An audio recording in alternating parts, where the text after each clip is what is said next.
homem sério que morreu cedo, mas deixou uma história de exemplo para muita gente. Guido Straub dá nome a este colégio, nas Mercês, em Curitiba. No bairro Vila Isabel, ele é o dono da rua.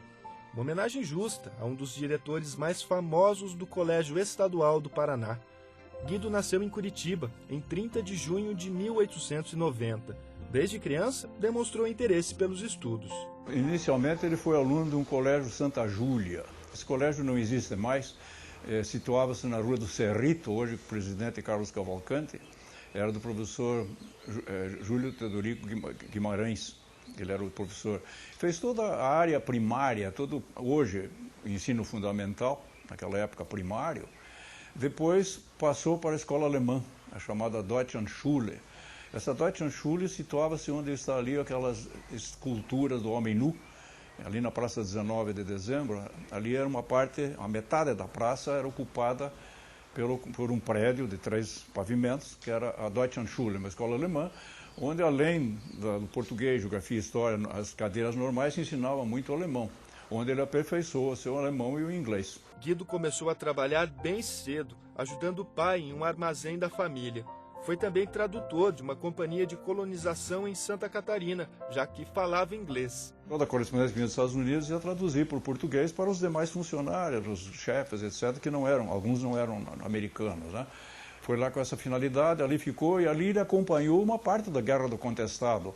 Em 1912, quando o monge José Maria andou pelaquela região, ele estava lá em Três Barras. Só que, infelizmente, quando ele faleceu, eu tinha 8 anos, eu não tive oportunidade de conversar sobre esse assunto com ele, ele nunca deixou nada registrado, mas eu imagino que deve ter sido um sofrimento muito grande. Quando voltou à capital, foi aprovado no vestibular de odontologia da Universidade do Paraná. Lá participou do tiro acadêmico necessário para conseguir o certificado de reservista. Em 1919, entra para o Colégio Estadual do Paraná como professor catedrático. Período de muitas histórias. Era um professor esforçado, disciplinado, disciplinador. Nas aulas deles ninguém se coçava. Todo mundo prestava atenção e, na verdade, ele foi um excelente professor. Dizer que tinham medo dele não era medo, era respeito mesmo ao grande homem que ele era. Outra marca de Guido Straub eram os desenhos, que ajudavam a explicar as matérias, verdadeiras obras de arte. Usava um sistema de esquemas, dava suas aulas através de esquemas, e como um excelente desenhista que era, ele transferia toda a aula para o quadro negro através dos seus desenhos.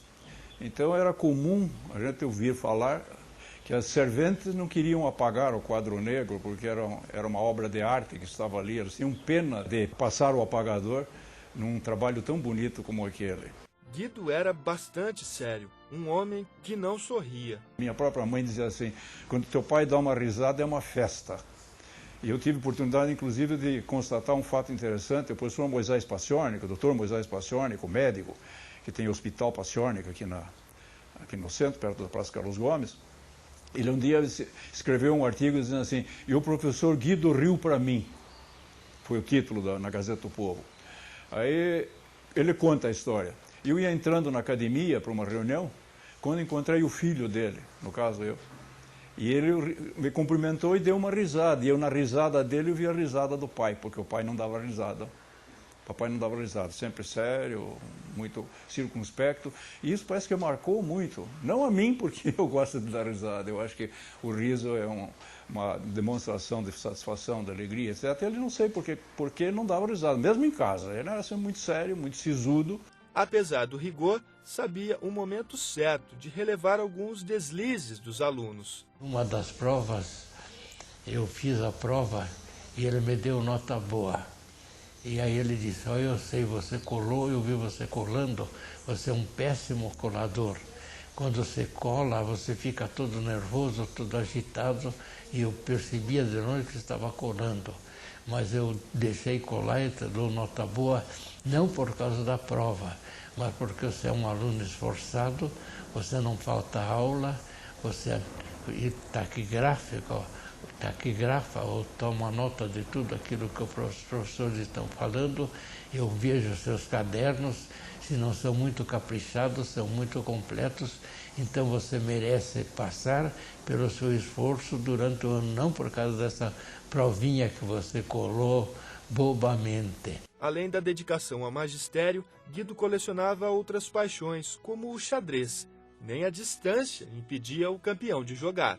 Em 1928, 29, eles fizeram uma partida de xadrez pelo telégrafo. Então eles, com Ponta Grossa, então eles mandavam o lance para Ponta Grossa e Ponta Grossa devolvia o lance seguinte, e assim ganharam, inclusive eles ganharam o torneio, mas através do telégrafo. Você imagine como seria o telégrafo naquela época. Era telégrafo com código Morse, né? Não era o telégrafo de hoje. Em 1929, Guido assume a vice-diretoria do Colégio Estadual. Em 1932, a diretoria, cargo que ocupou até morrer 5 anos depois, aos 46 anos de idade. Ficaram os livros, as histórias, o exemplo. Com a idade que ele morreu, com quase 47, 46 anos e pouco, ele fez mais do que muita gente com 80, 90 anos.